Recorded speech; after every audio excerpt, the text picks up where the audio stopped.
Well, geez, look at this thing sliding down. It didn't take long before I actually got a reply, and this man actually asked me for more details about the medical video I did about the prostate. I'm very, very surprised.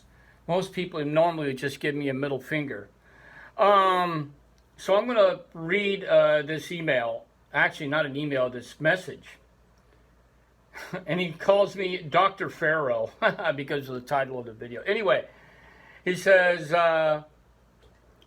longtime subscriber, this is 5-leaf clover. He says, I mostly watch your political satire, but the medical video you did, I would like to have more information about the prostate and the PSA. I am a 47-year-old overweight single dad. I've been experiencing problems while urinating. I've been online and I've read all the material I possibly can about what's the possible causes. In your experience, can you tell me,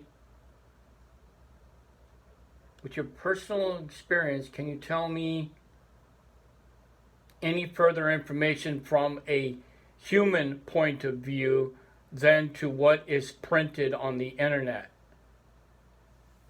Okay? And he does like another 3 lines of some other stuff, so okay. Okay, a PSA test. So, being somewhat experienced in my field, you would have sophomore, junior, and senior, just like in high school. I would consider myself probably a junior in my experience with the prostate. And of course, the prostate-specific antigens, or the PSA, is a protein produced by normal as well as malignant cells of the prostate gland. The PSA measures the level of PSA in a man's blood for this test. And a blood sample is sent to a laboratory for analysis. Okay, 5-leaf clover. First of all, if you're an overweight male, from what I told about from my doctors, from all 3 of them, my urologist, is there's a lot of different factors leading up to prostate problems.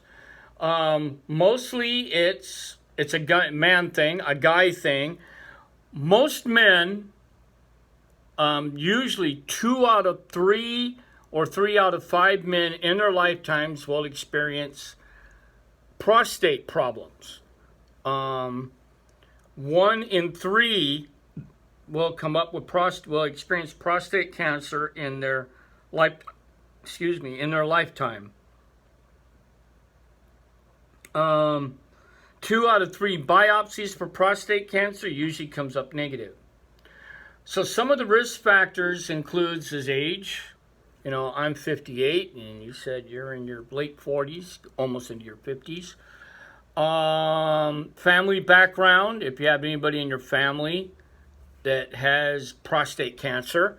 So there's like a 35% chance that you might develop prostate cancer from family genes. Your diet. Inflamed prostate can be from a number of different reasons, including riding a bicycle. I actually suggested that almost a decade ago to my urologist when I was going on my second deployment. Is, you got the bicycle seat and you're riding, and your legs are doing this on the bicycle seat, and here's your prostate. So this is what's happening. It starts rubbing because of riding bicycles, sitting on the seats. That's exercise bikes, and guess what happens with all that friction? Eventually, that friggin' walnut-sized prostate's going to get irritated, and it's going to start expanding. So some of the symptoms that you might be experiencing will be your weenie is drippy from urination. Also, inconsistent urination. You go, psh, and then suddenly stop. drip. You feel like you have to go, but you can't. So you walk out of the bathroom. A minute later, 2 minutes later, you feel an urgency. You go back and, and you also will suffer weak streams. It just go, instead of just, like we did when we were young, just whoosh, like a fire hose. Now we just like weak. Sometimes, I had an itching sensation. Most people won't get that, but I had it. Also, if you're doing the kaboom boom or doing other things, naughty, after you ejaculate, you'll feel pain. If you feel pain, not that relief pain, that relief feeling, we're trying not to porn this. But if you're like ejaculating, instead of going, you're like,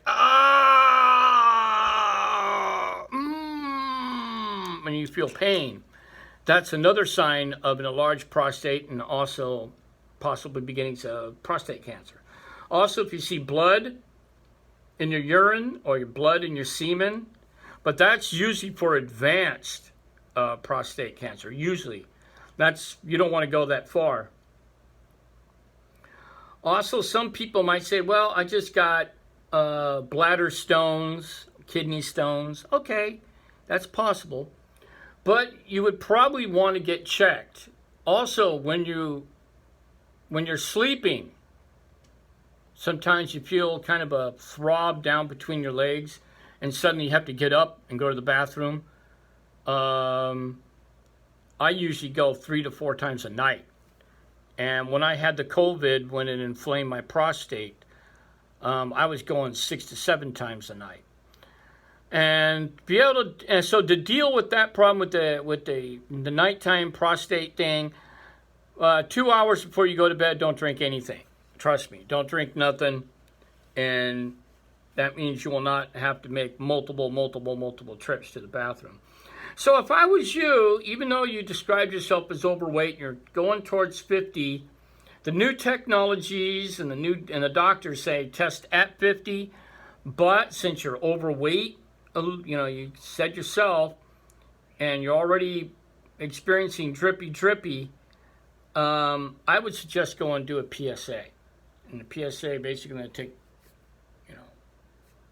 take some blood out of your arm and go and test it. So my advice to you, and I've been there, I'm experiencing everything. I've experienced quite a bit. And if you do get a biopsy, it is going to suck. It's going to hurt. If you're awake to take it, it's going to hurt. You're going to jump through a number of hoops. If you're going to go under, you're going to have to do a series of blood tests. You got to do a urinalysis, and you got to do an EKG, just to put you out for it. And after you have the biopsy done, it's going to take up to a week and a half to 2 weeks to get the results. You'll be urinating blood. Your semen will have blood in it, and all your stools will have blood in them.